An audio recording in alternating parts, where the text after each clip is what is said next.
हम सरायकेला खरसांवा के कुचई प्रखंड जा रहे हैं।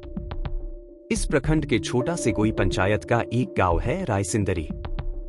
पहाड़ पर बसे इस गांव तक जाने के लिए ऊंची चढ़ाई चढ़नी होती है। यह गांव चारों ओर पहाड़ों से घिरा है। सतह से करीब 6 किलोमीटर का रास्ता तय कर पहाड़ी पर स्थित गांव पहुंचा जा सकता है। गांव तक जाने के लिए अब पीसीसी रास्ता बन गया है, पर चढ़ाई के कारण 2 पहिया वाहनों को भी ऊपर जाने में परेशानी होती है। गांव तक का रास्ता कहीं कहीं 60 से 70 डिग्री एलिवेशन वाला है। इस गांव का इतिहास भी रोचक है। 1400 ईस्वी के आसपास यह गांव बेचिरागी यानी बिना आबादी वाला हो गया था। हाथियों के प्रकोप और महामारी के कारण लोग पहाड़ और जंगल छोड़ नीचे आ गए थे। सरकार ने 1965 से 66 में सर्वे करना शुरू किया। तब ग्रामीणों को पता चला कि वे जहां रहते थे उसे वन विभाग अपना बता रहा है। ग्रामीणों ने इस पर आपत्ति करना शुरू किया। वर्ष 1980 तक करीब 700 ग्रामीण यहां आ गए थे। पहाड़ पर ही रहकर उन्होंने अपने अधिकार की लड़ाई शुरू की।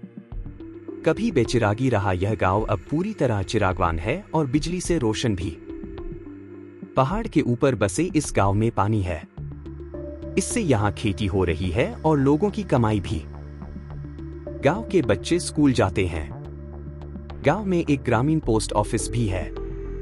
इस तरह यह पूरा गांव खुशहाल है। कुछ ग्रामीणों के पास 2 पहिया और 4 पहिया वाहन भी हैं।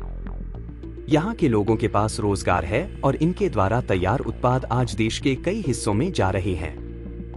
रायसिंदरी ऐसे ही नहीं बदल रहा, इसके पीछे यहाँ रहने वाले लोगों का संघर्ष है।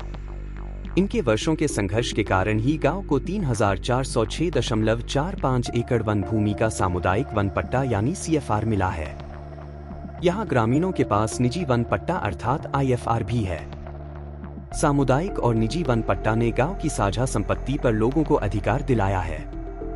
इसे पाने के लिए यहाँ के ग्रामीणों ने करीब 40 साल संघर्ष किया है। दरअसल इस गांव में रहने वाले इलाके पर वन विभाग का अधिकार था। सरकार ग्रामीणों को अतिक्रमणकारी मानती थी और उन्हें गांव में रहने नहीं देती थी। कई बार गांव के लोगों को अतिक्रमणकारी बताकर मुकदमे में फंसाया गया। वर्ष 1964 से 65 में जमीन के सर्वे में यहाँ के जंगल और पहाड़ वन विभाग के खाते में डाल दिए गए। ग्रामीण इसे मानने को तैयार नहीं थे। वर्ष 1995 तक ग्रामीणों पर 5 बार मुकदमा किया गया। इनका नाम मतदाता सूची में नहीं जोड़ा जाता था। गांव को राजस्व ग्राम का दर्जा भी प्राप्त नहीं था। इस कारण यहां सरकारी योजना का कोई लाभ नहीं था। सड़क, बिजली, पानी तथा सरकारी राशन की व्यवस्था भी नहीं थी। जंगल बचाओ आंदोलन के साथियों ने ग्रामीणों को दी ताकत। वर्ष 2000 के आसपास स्थानीय निवासी सोहनलाल वहां पहुंचे और उनके अभियान के साथी बने। झारखंड जंगल बचाओ आंदोलन से पहले सांसद doctor Ramdayal Munda, Alastair Bodra, Clement मुंडू और संजय बसु मल्लिक ने सोहनलाल के अभियान को ताकत दी और ग्रामीणों की लड़ाई को आगे बढ़ाया। शुरू में ग्रामीणों ने इनको वहां से भगा दिया था। गांव वालों का मानना था कि ये सरकारी लोग हैं। बाद में ग्रामीणों को समझ आया कि ये लोग उन्हें सहयोग कर सकते हैं। ग्रामीणों को बताया गया कि वन विभाग से जमीन वापस ली जा सकती है। बाद में ग्रामीण इनके साथ हो गए। 2005 के कानून FRA ने जगाई उम्मीद। वर्ष 2005 में भारत सरकार ने वन अधिकार कानून यानी FRA बनाया। इसने रायसिंदरी के ग्रामीणों में उम्मीद जगा दी। इस कानून के मुताबिक 13 दिसंबर 2005 से पहले से गांव में रहने वाले जनजातीय लोगों को जंगल और जमीन पर अधिकार देने का प्रावधान था। ग्राम सभा को जंगल के संरक्षण और संवर्धन का भी अधिकार था। वर्ष 2011 में पहला वन पट्टा मिला। करीब 6 साल की लड़ाई के बाद यहां रहने वाले 145 परिवार को एक कर व्यक्तिगत वन पट्टा दिया गया।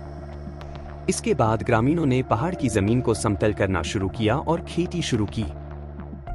आज यही खेत गांव के लोगों की आजीविका का सबसे बड़ा साधन है। गांव में तालाब भी खोदे गए जहां मछली पालन होता है। वहीं इससे सिंचाई की सुविधा भी मिलती है। 2020 में मिला पहला CFR। IFR मिलने के बाद ग्रामीणों ने आसपास के जंगल को बचाने के लिए 2012 में CFRR यानी कम्युनिटी फॉरेस्ट रिसोर्स राइट्स का दावा किया। इसके लिए कई बार ग्रामीणों ने प्रशासन से आग्रह किया। कई सुनवाई के बाद 2020 में राय सिंदरी को सामुदायिक वन पट्टा मिला। इसके बाद ग्रामीणों ने वहां के साझा संसाधन को बचाना शुरू किया। गांव आज जंगलों से भर गया है। कई नए जंगल बन गए हैं। ग्राम प्रधान गोपाल सिंह मुंडा बताते हैं कि सामुदायिक वन पट्टा मिलने के बाद स्थिति काफी बदल गई है। हम लोगों ने सामूहिक रूप से चिरौंजी इकट्ठा किया था। इसको लाखों रुपए में बेचा। हर्रा भी जमा किया है। वन संसाधन विकसित हो रहा है। आपको जानकर आश्चर्य होगा कि राय सिंदरी में हल्दी की खेती खूब होती है। हल्दी में पाया जाने वाला मुख्य जैव सक्रिय यौगिक को करक्यूमिन कहते हैं, जो इसके सूजनरोधी, एंटीऑक्सीडेंट और उपचार गुणों के लिए जिम्मेदार है। हल्दी में आमतौर पर केवल 2 से 5% तक करक्यूमिन होता है, इसलिए अधिक चिकित्सीय लाभ के लिए पूरक आहार की आवश्यकता हो सकती है।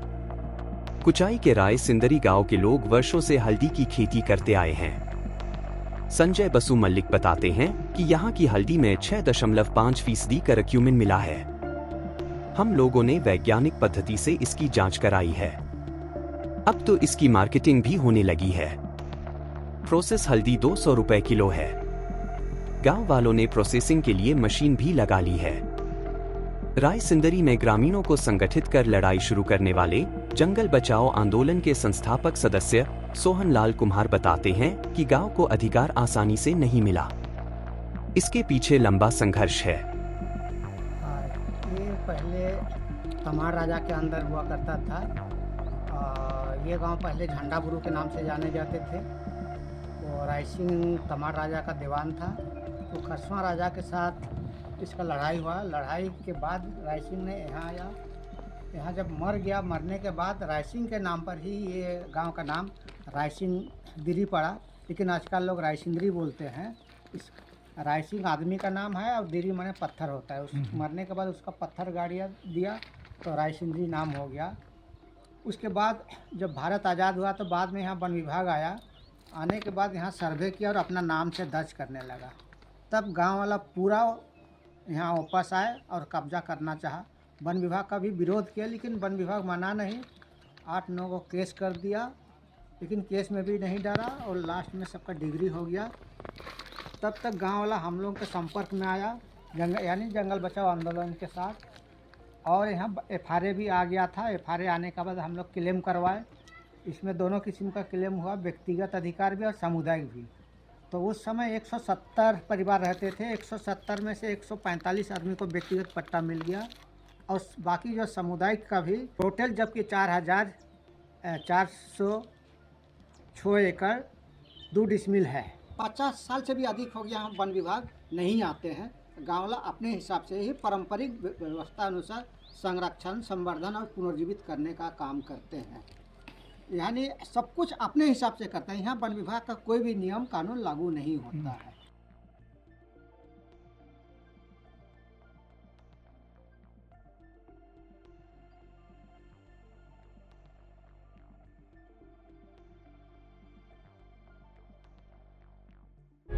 प्रभातखबर.com, विश्वास वही, रफ्तार नहीं।